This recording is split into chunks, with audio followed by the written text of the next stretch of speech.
Bago gumawa si Jesus ng kahit isang himala sa mundo, may isang araw muna sa ilog Jordan. Bago siya nagpagaling ng may sakit, bago siya nagpatahimik ng bagyo, tumayo muna siya sa tubig bilang lingkod. Nang angaral noon si Juan Bautista sa ilog Jordan, tumatawag sa mga tao na magsisi at magbalik sa Diyos. Marami ang lumalapit, umaamin ng kasalanan at nagpapabautismo bilang tanda ng panibagong simula. Sa gitna ng mga taong iyon, may isang lalaki na tahimik lang na dumarating. Si Jesus mula sa Galilea. Lumapit siya kay Juan Bautista mismo at hiniling na siya man ay bautismuhan. Nagulat si Juan, parang sinasabi sa kanyang isip, "Ako ang dapat bautismuhan ninyo, hindi kayo." Pero sinabi ni Jesus, "Hayaan mong mangyari ito dahil nararapat na tuparin natin ang buong kalooban ng Diyos." Kaya pumayag si Juan na bautismuhan si Jesus, hindi dahil makasalanan siya, kundi dahil pipiliin niya ang landas ng pagsunod sa harap ng mga simpleng tao. Ang anak ng Diyos ay tumayo bilang mapagkumbabang lingkod. Ibinaba ni Juan si Jesus sa tubig tulad ng ibang tao na nagsisisi at nagpapabago ng buhay. At nang umahon siya mula sa tubig, doon nagsimulang magbukas ang langit sa ibabaw niya. Nakakita siya ng Espiritu ng Diyos na bumababang parang kalapati, dahan-dahang lumalapag sa kanya, at may tinig mula sa langit na nagsabi, "Ito ang minamahal kong anak na lubos kong kinalulugdan." Bago nakita ng mundo ang mga himala, ipinakita muna ng Ama sa langit kung sino si Jesus. Hindi siya nagsimula sa pagpapakita ng kapangyarihan, kundi sa pagtanggap ng pagkakakilanlan. Anak na minamahal ng Diyos Ama, hindi niya kailangan magpabautismo dahil may kasalanan siya, pero pinili niya ang landas ng pagsunod para sa atin.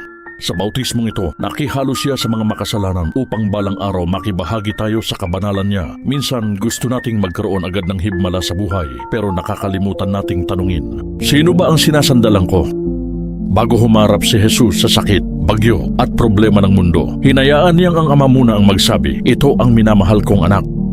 At sa pamamagitan niya, inaanyayahan din tayo ng Diyos na maging mga anak niya. Hindi dahil perpekto tayo, kundi dahil perpekto siya. Maaaring nasa simula ka ng bagong yugto ngayon, bagong trabaho, bagong desisyon o pagbabalik loob sa Diyos. Tulad ni Jesus sa ilog Jordan, pwede mong ialay ang simula ng buhay mo sa Ama sa pamamagitan niya. Hindi mo kailangang maging perpekto bago lumapit. Ang kailangan lang, handang pusong sumunod at magtiwala. Kung nasa simula ka ng panibagong araw, panibagong taon o panibagong pagsubok, pwede kitang anyayahan sa isang maikling panalangin. Panginoong Jesus, salamat sa araw ng bautismo mo sa Jordan. Salamat sa halimbawa mo ng pagsunod sa kalooban ng Ama. Iniaalay ko sa iyo ang simula ng buhay ko ngayon, ang mga plano ko, ang pamilya ko, at ang mga kinakatakutan ko. Tulungan mo akong piliin ang pagsunod kahit mahirap at magtiwala na minamahal mo ako bilang anak ng Diyos dahil sa iyo, sa ngalan mo, Jesus. Itong simula na ito ay iniaalay ko sa iyo. Amen. Sa ilog ng buhay,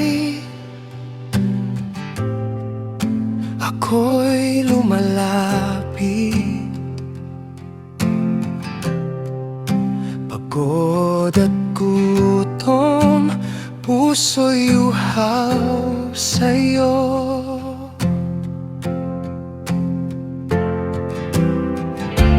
Tulad ng pagbinyag mo sa Jordan noon, nais kong sumunod sa kalooban